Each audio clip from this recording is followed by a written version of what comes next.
Hello and welcome to Education World. Today on the Eduleader Speaks series, we have with us Ms. Nishi Misra, who's currently serving as the principal of Scindia Kanya Vidyalaya, Gwalior.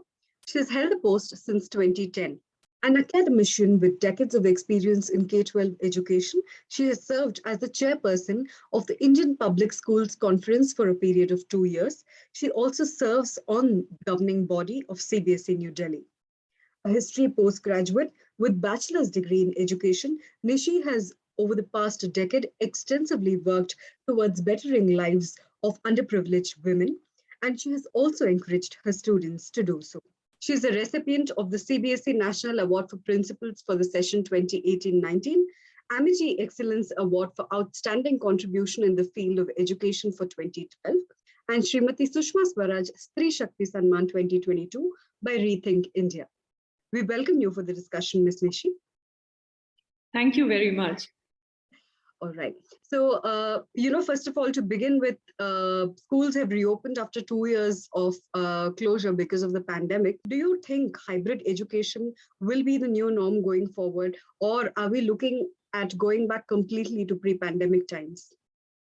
Well, yes, hybrid learning has given a tool to schools which can be used in a very versatile manner, and it has a great potential. Okay. And for instance, if there is a student or a group of students going on a delegation for a competitive event or even for a tournament somewhere out of the school, they need not be out of the classes. Absolutely. If they are unwell, even then, they could just sit in on a hybrid lesson and keep in touch with whatever is happening in class. Hybrid learning can be used as a tool for parents to sit in on classes. So it has a great versatility, but Absolutely. It does not mean by any standards that you can go back to the pre-pandemic times. Got it. And it cannot replace schooling as we know it now. So, bearing in mind that you tend to spend a lot more time with children than, conventional K-12 day schools, what are some significant changes you're noticing in terms of behavior of students post-pandemic? Some things that I have noticed personally are that students have become less resilient in spirit, even though they have gone through very tough times personally, but I find that they want to give up very easily. It is said that depression is a very attractive thing, and they are being pulled into that attraction, finding it very difficult to resist that temptation of going into the depths of depression. But having said that, life has a way of finding life. It has a way of finding living. So if you provide a rich environment to the children, which inspires them to be motivated, energetic, enthusiastic, and inspirational, this appeals to the students, and they make the effort to walk away from the darkness and into the light. I think some of these aspects that you're talking about, it involves training them in soft skills. Now, most of the times when we're talking about learning loss, we're talking about it in terms of academics, but soft skills is one aspect that probably shouldn't be sidelined as well. Students have seen very, very tough times. No child of the school-going age should have had to see what they have seen during the pandemic. Have seen life and death situations very up close. So their reactions to the existential questions are rather escapist. And this is also fueled by the helplessness which parents choose to display.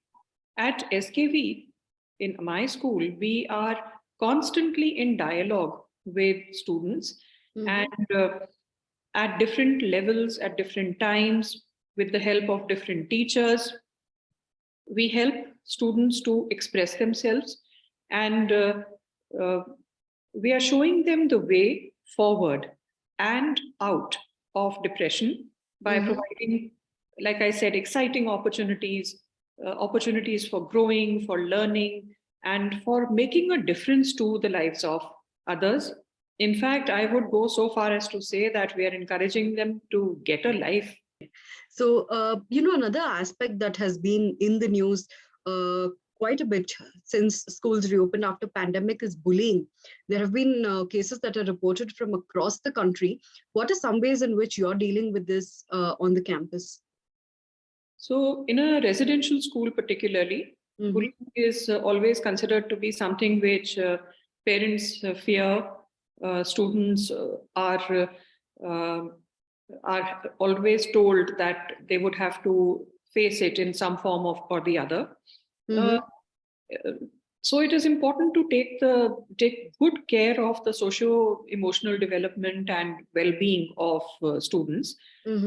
Even in non-residential schools, the issue of bullying does need to be addressed because, and in today's time, the word bullying is being fast replaced by cyberbullying. Certainly. So the addressing of these two issues is extremely important. And the only way out is by talking about it, by bringing it out to the fore. In our school, we have a system of a multi-tier system of reporting. Every child in the school is scaffolded by about 13 or 14 concentric scaffolding circles, starting from a friend, that the child reports something to a friend, and then the friend escalates it. She may report it to the house mother, the house mistress, the nurse, the counselor. These are all now layers of the concentric scaffolding circles that I talked about. She can report to the subject teacher, the class teacher, the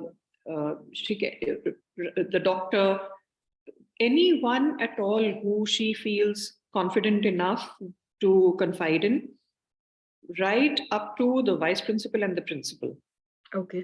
We also have voice boxes, students' voice boxes, where anonymously notes can be placed, and we have them everywhere. We have them in front of the dining hall, we have them in front of classrooms, we have them in places where a child can feel free to put something into the box without being even caught on camera. Inside their hostels, just hanging on a tree. So they are like post boxes where a child can just scribble something and put it in. So this is one way that we are using for not just anti-bullying, but for any kind of socio-emotional well-being issues. The most important thing is for a child to vent it out, to speak about it, and then it gets escalated. And the way it is dealt with is a very, very sensitive way of dealing with it, because neither the child who, let's say for the want of a better word, is the victim, nor the child, for the want of a better word, who is the perpetrator, neither of them can be branded as such for life. We have to give them a chance to understand the wrong choice that has been made and how the better choice can be made. So, yet another topic that was discussed all throughout 2022 was the implementation of NEP 2020. What is your take on it? So the current reality of the NEP is that it has been developed to cater to the last student studying in the last school in the last village of the country. And it may not be applicable equally to students studying in elite metro schools. So this diversity and the vastly different aspirations of the two kinds of students have to be borne in mind when the NEP is rolled out through the NCF. And this diversity must be recognized while rolling it out. The most important vehicle of transacting the NCF are the teachers. Mm. So the training of the teachers to transact simple lesson plans without making it sound like rocket science and without making the record keeping very, very flabby and bulky, that is something which needs to be done, training of teachers. And cutting out the flab and the ponderous record keeping and the very prescriptive assessment patterns, that also needs to be changed, and in order to give more vent to creativity of teachers. Also to transform higher education, to align it with whatever is being changed and transformed in the school education space. Another very important thing is to make government schools great. Okay. That is a very, very important aspect that the NCF should take care of. And finally, I feel that making parents accountable for students' ineffectiveness to work as citizens and as value-centric individuals, that we constantly ignore that very important aspect. Who's one thinker or philosopher or Nobel laureate that you admire the most? For me, it would be Jiddu Krishnamurti. Okay. Tell us about your leadership style. I would say that I'm a facilitative leader, but my adage is lead or follow or get out of the way. Okay. Okay. What's that one book on education that you recommend that everyone reads? Mahatma Gandhi's My Experiments with Truth. Okay. Okay. All right. Thank you so much for the insightful discussion. It was wonderful having you. Thank you, Rishma. Likewise.